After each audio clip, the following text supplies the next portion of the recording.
Il-kriżi tal-immigrazzjoni fil-Mediterran komplet teskala fl-aħħar sigħat wara li fit-tmiem il-ġimgħa li għaddiet daħlu Malta 43 immigrant fl-aħħar ġranet kien hemm aktar immigranti maqbuda barra minn xtutna.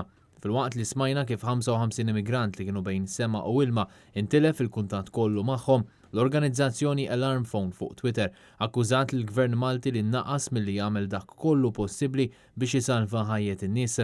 L-istess Alarm Phone fi tweet separata saħqet li apparti dawn il-55 issa hemm ukoll 43 immigrant li jridu jidħlu f'port sigur. Alarm Phone appellat lill-Gvern Malti biex iħallihom jidħlu għax dawn ilhom isofru. Intervistat waqt il-programm Realtà, il-Prim Ministru Robert Abela tkellem dwar dan is-suġġett għalkemm sa issa għadu ma kellux okkażjoni waħda biex jaffaċċja d-domandi tal-medja indipendenti u ilu ġranet sħaħ ma jsejjaħ konferenza tal-aħbarijiet. Nifhem il-kritika ma nħoss li hija ġustifikata. Minn banda ikolli kritika li mhux qed nimxi mad-direzzjonijiet tas-saħħa pubblika, kritika li bir-rispett kollu hija waħda bla bażi. Fl-istess waqt meta nimxu ma dak li tgħidilna kif dejjem għamilna, ma dak li tgħidilna s-Supretendent tas-Saħħa Pubblika ikollna kritika li jmissna niksru dak li qed tgħidilna.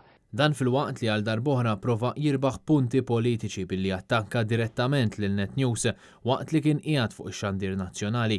Hawn Robert Abela qarraq meta prova jagħti impressjoni għal kollox skorretta.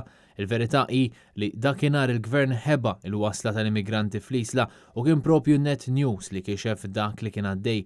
Iżda fl-ebda waqt ma sar attakk fuq is-salvataġġ tal-AFM kif implika l-Prim Ministru. L-ironija però li kellek filmat live illi ttieħed minn Net News tal-persuni li ddaħlu tal-immigranti irregolari li ddaħlu ġewwa xtutna. Mela hemmhekk kellek filmat live u naturalment il-messaġġ li ntbagħat kien wieħed ara x'għamel il-Gvern daħħal l-immigranti. Mhux eżatt ċerti kemm se jkun in-numru, però fl-aħħar ħinijiet il-Gvern ħareġ stqarrija jikkonferma din l-aħbar fejn intqal li dawn l-immigranti ser ikunu qed jinżammu f'detenzjoni. Fl-istess waqt f'din l-istqarrija il-Gvern issaħaq li fid-dawl tas-sitwazzjoni tal-COVID-19 f'Malta l-pajjiż mhux f'pożizzjoni li jgarantixxi s-salvataġġ għal dawn l-immigranti filwaqt li fakkar li ninsabu fi stat d'emerġenza għas-saħħa pubblika.